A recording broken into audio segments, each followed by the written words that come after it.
Okay, well that seems to work. I've had a bit of a problem with the things breaking down. First of all, hello to my niece Inge and great nephews Leo and Jamie. Also to Hippie Collectibles and Custom Brown Star. Thanks for leaving comments after the last messy video. If anyone needs more information about what I've done, if you go to Comics Line, just look at Terry Hooper on there, or I'm not sure if they put it Terry Hooper Shah. That's got information. If you look at the site Comic Bits Online, at the top of the page it's got about, and there's a nice little resume for it. I obviously write and draw comics, and I self-publish. Probably one of the best claims to fame I've got. I've joined, and written 2 best-selling adult comics for Eros Comics. You'll find some information about that on Comics Line as well. But one of the things that I'm slightly proud of, I mean I was young when I needed money, I think we've all been there, was I created Germany's first superhero group, and also the first superhero characters. It's a very long, convoluted story. When I lived in Germany as a kid, there were lots of Franco-Belgian comics published in German, but no superhero things. I think the first one they had was a character called Micros, which I will be doing a separate video on at some other point, thanks to Sub-Zero, who actually is a blogger in Germany. He has a blog called Tales from the Kryptonian, and he managed to get me all the issues of the series I was missing. But as a kid in Germany, there were westerns. There's a comic called Bessie, which is basically Lassie in disguise. Silverfield, which is Silver Feather. Lasso, Buffalo Bill, Luke Orient, all these type of things which originated in either France or Belgium.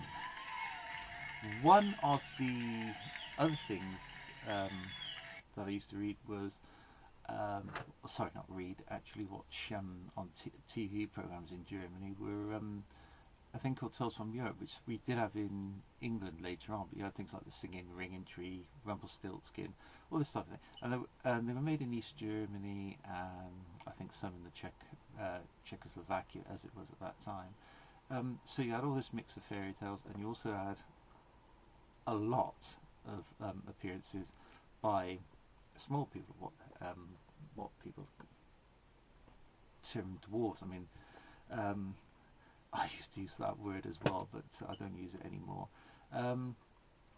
So whilst I was there in Germany, all of this stuff blended together, all the UK comics I could remember, and I created my own group of superheroes. And it was a few years later I thought, well, I'll put them all together into a book, because obviously one of the favourite titles at that time was The Avengers. And I didn't have any of those with me, but I just thought put them all together in a little superhero group. That later developed into something called Die Gruppe. It was going to be called Gruppen D, but in Germany the X-Men were known as Gruppen X. So, you know, it's I thought, well, no, that's going to be too similar. So I thought Die Gruppe will do it. Now, the original comic strip, which was written and penciled by me and inked and lettered by Ben Dilworth, featured in Black Tower Previews, which was A4. Now A4 is difficult to explain to Americans because you have things like B4 and B2 and B3. If I can find the this is a French comic called The New Guardians. Well, that is US size, if you can see that. This is A4, so you can see the slight difference with the US comic size, I hope. I'm not too sure about this. Now, Previews was an A4 New Talent comic. I think I brought out 5 issues. Lots of people got work based on stuff in there. People like John Howard, Art Weather, was now no longer with us. That only lasted about, as I say, 5 issues, but Die Gruppe first appearance was in there. It was later reprinted in a German TV, video, film, comic magazine called Watcher.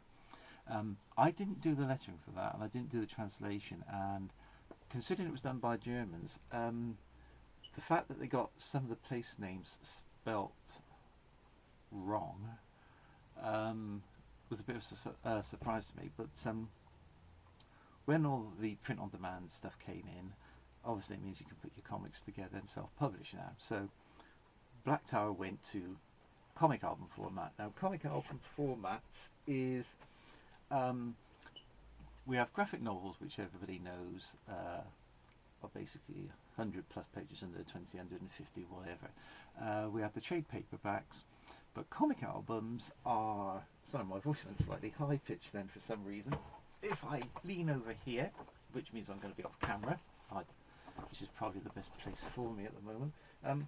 Comic albums are again A4, but you know, they've got nice card covers, black and white or colour interior. It depends. I mean, this one is from a small press publisher, and the publication was called Lippe, which, curiously enough, is the state in Germany where my family comes from. So that's what a comic album is. Lots of people, even in the UK, tend to get very confused what you mean by comic album. So what I did initially is I thought, well, they've all got to be a larger size, they're not going to be US size, because there's a lot of awkward stuff with resizing pages. So the first one, which was this one, hopefully is not going to be too glossy, is The Revenge of the Ice Queen, which took place at a German, very famous German monument called the Extenstein, which is, I mean, seriously, I have no idea if any of this stuff's coming out at all on the camera, but we did that one, and I decided that what I wanted to do was just write the things and later on get other artists to draw them. Ben Dewar and various other people did have a go at inking my stuff. That is Ben Dewar's inks. If you can see this, I have no idea again. I'm going to have to get these camera things adjusted at some point. But yeah, that came out as, that was the first one. I then continued the story, which was a thing called Zeitgeist, which had been hanging around that really I'd had to draw myself, because one artist after another dropped out simply because they didn't want to do the work.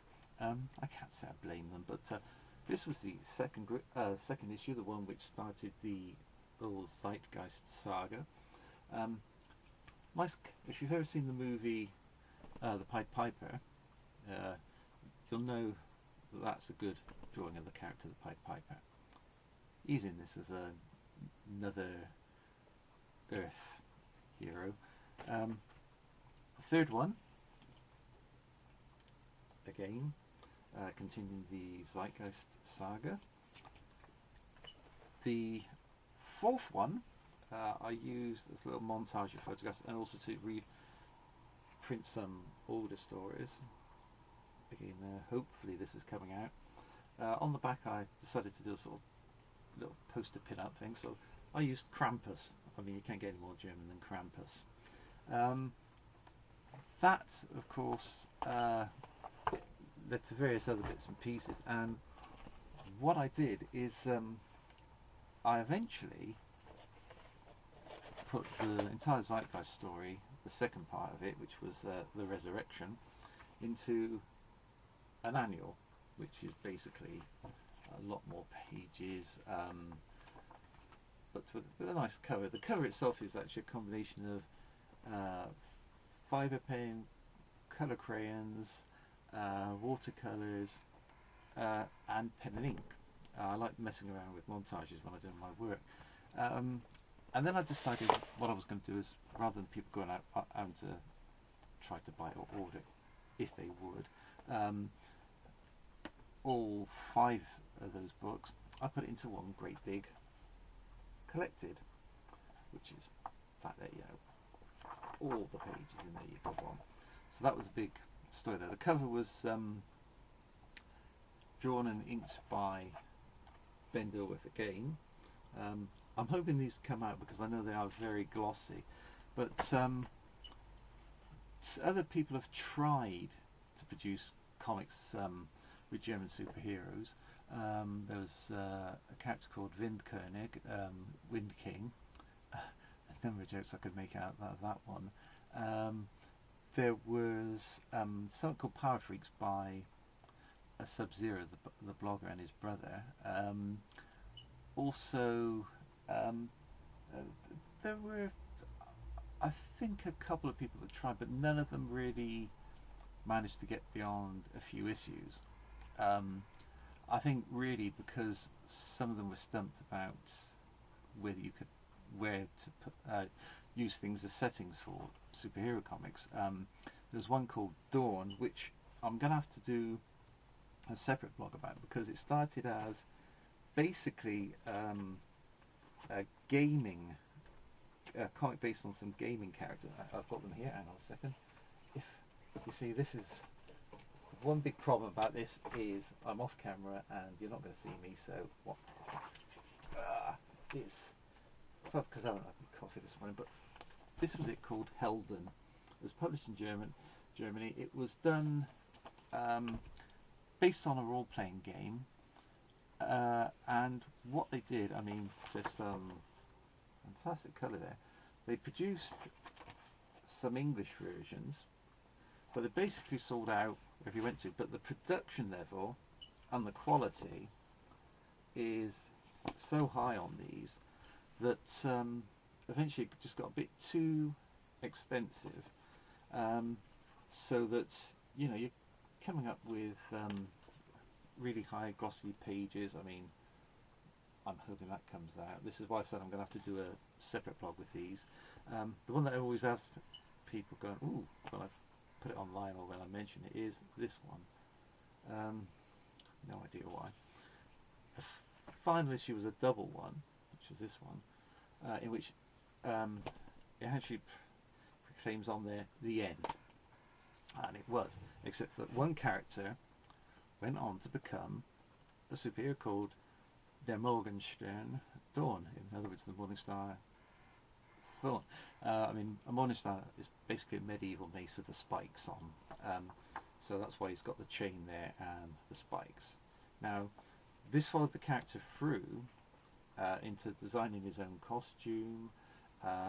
There's a really good double spread of when he bursts into a TV studio and announces his arrival, which again I'm hoping these are picking up at some point, but lovely quality thing.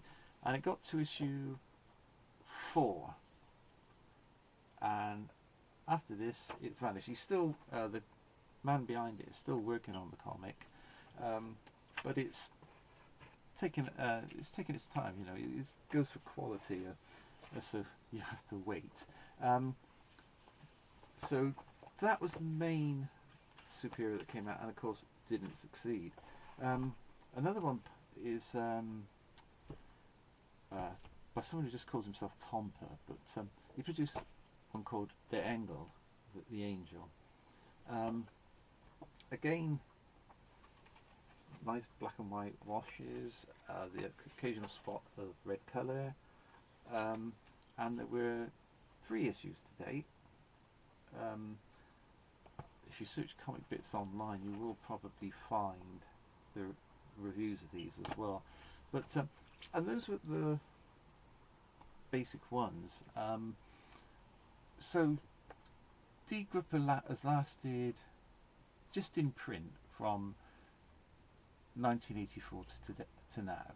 So I mean, Black Tower is celebrating its 31st year this year. It's not making me rich, believe me, it's definitely not. Nothing like cold coffee. But it's, as I said, that's my one claim to fame. You will see bits and pieces online. Whether these are going to show up, I don't know. These are the Micros comics that I said that I will do a proper blog on at some point. You may realise that I'm rambling a bit. It's because I had notes, and when the camera decided to start playing up and malfunction again, I put my notes down somewhere, and I have a room full of papers. If you're an artist or a writer, you know if you work all day, you get papers everywhere. And I lost the actual notes that I was going to go by. That's all I'm going to show you, because there's 21 issues, so yeah, I don't want to do it. The other one, which was a very short-lived German Superior type thing, was New Arden Chronicles. Again, I do hope I'm not going to watch this and think I have to start everything from the beginning again, because I can only ramble so much. I mean, I do have very strange tastes. You know, I was brought up on UK Weekly Comics from about 4 years old. Then discovered, because we didn't have proper distribution of US comics in the UK until maybe the 70s, late 70s. So you just walked into a newsagent's and you just tried to see what you could find in there. Now, of course, we've got nice comic shops, and the only thing they don't want to do is get you independent comics. Also, they don't want to fulfill your standing orders. In my collection, when I go through it, I find that I have 1 issue, 2 issues, and then the third one's missing, and then the 4th one, and then suddenly the 5th one's gone missing. And this was happening at several comic shops. I mean, for a big city like Bristol, we've got 2 comic stores. Forbidden Planet, which is part of a national chain, one smaller one in the centre of town, and basically they are only interested in Marvel, DC. The bigger store will get some independents in, but it's rather hit and miss. When they bought back Atlas Comics with oh God, what was his name now? With Phoenix and some of the older characters, it was murder trying to get those books because they were independents. The local independent comic store said to me that I wouldn't get these problems if I just read Marvel and DC. That's not a comic store, and there's only one distributor in the UK of comics, and if you don't get them from them, then you're stuck. And the thing is, they only want to sell you the one that they know are going to bring them a lot of money, which is Marvel and DC. Independents. Image isn't independent anymore, neither is Dark Horse, because they do make quite a bit of money from the spin-offs from comics. Although it's interesting that when Paul Grist did Jack Staff comic, he produced it himself in the Dancing Elephant Press in black and white, and he then went to Image where it was colorized, and he was actually telling me at a convention that he didn't make that much more money from it when it went to Image. The only problem, the only good thing with Image was they did all the production thing. They had to do the the scanning, the dealing with the printers, dealing with the distribution. So that was okay, but he still got the same type of money. So really, now I've lost my complete train of thought. Yeah, sorry. Independent. So I've got Chinese comics. I love some of the Chinese comic art, things like now, if I can find them, I did put these to one side, which means I'm going to disappear off camera again. And I might just check and see if this is all coming out, because if it isn't, I'm going to be very annoyed. So I'll see you in a